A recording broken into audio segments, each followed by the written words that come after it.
पंतप्रधान नरेंद्र मोदी उद्या यवतमाळ दौऱ्यावर आहेत आणि या ठिकाणी पंतप्रधान नरेंद्र मोदी यांच्या हस्ते विविध विकास कामांचं भूमिपूजन सुद्धा उद्घाटन सुद्धा या ठिकाणी केलं जाणार आहे। यामध्ये यवतमाळसह राज्यातील आणखी एका रेल्वे प्रकल्पाचं जे उद्घाटन उद्या करणार आहे। ही महाराष्ट्रासाठी एक आनंदाची बातमी आहे। आपल्यासोबत बोलण्यासाठी रेल्वेचे जनसंपर्क अधिकारी आहेत। सर, कोणते दोन नवे रेल्वे मार्ग जे आहेत त्याचं उद्या उद्घाटन होणार आहे आणि ते महाराष्ट्रातील जनतेसाठी सेवेत तत्पर सुरू होणार आहे? आदरणीय प्रधानमंत्रीजी नवीन 2 खंडांचं उद्घाटन करणार आहेत। त्यातला पहिला खंड आहे वर्धापासून कळंबचा।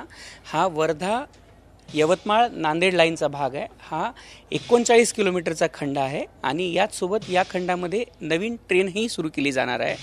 याच्याशिवाय आदरणीय प्रधानमंत्री नरेंद्र मोदीजी सोलापूर विभागातील एक खंड अहमदनगर ते बीड आणि परळी ह्या सेक्शनचा नवीन एक खंड देशाला त्याचं उद्घाटन करणार आहेत।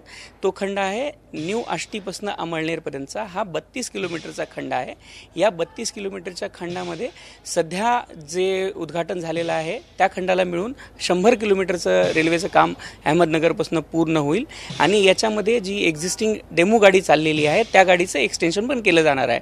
याच्यामुळं ज्या सेक्शनमध्ये आत्तापर्यंत ट्रेन सर्व्हिस नव्हती, जिथपर्यंत ट्रेन सर्व्हिस पोहोचलेली नव्हती, तिथं ही ट्रेन सर्व्हिस पोहोचणार आहे।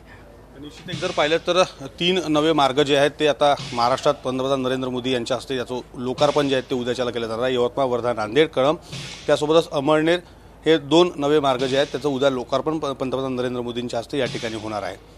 विवेक गावंडे, TV9 मराठी, यवतमाळ।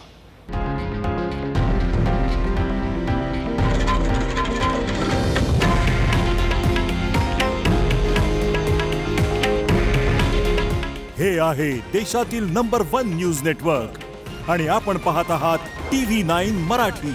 काळजी तुमची, हित महाराष्ट्राचं।